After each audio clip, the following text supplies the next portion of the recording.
So looking at this, I see one thing that I want to change right off the bat, and this break line is crossing over itself. So I'm going to select it. I'm going to click Modify Break at Current Point. We'll come to this end. We'll do the same. There's that. Now let's just do a quick model here. So I'm set my contours to be 5 and 1. We could turn them off if we'd like. We could change the symbology if we'd like. We can include labeling if we like. I'm going to leave this as is for now. And with that, I can see, okay, that looks like a pretty bad point. Doesn't look like what we'd expect. I can right click, and to make it easier to see where you're at in the plan view, we can turn on track mouse. So now I can see, if I hover over that in my plan view, we can see where we're at.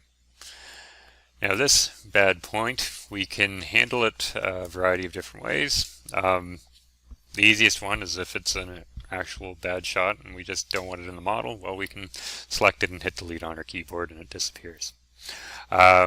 We could also just turn off whether the feature is included in our model or not. So we could do that there. And I'll talk about that with a different example later on. The other thing we could do is we could change the coordinates of it. So I'll talk about it with a feature with multiple points in it here to start with. So this feature, if I wanted to change a single point in it, so an elevation, I could tabularly, I can right click Modify Coordinates, and if I'm at that point and I want to change it to another elevation, I absolutely could. Just change it here and hit update and it'll update. And then we'd have to remodel after the change. Now if this was on a grade and I wanted to shift that whole feature up a certain amount, I could go over by Feature Tools Shift, and that would keep the point geometry relative to each other the same, but it would shift them up to whatever coordinate I'd like.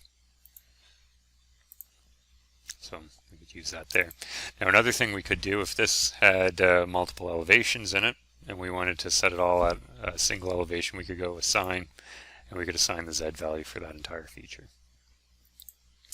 Now this point, let's just single point. So if we go with coordinates or shift, they're going to largely do the same thing. This where it's a single point. We'll shift that down. Now in this case, I want to join that in with the rest of my break line, so I'll select that, I'll hold in shift, select that, and I'll click join. And we can remodel.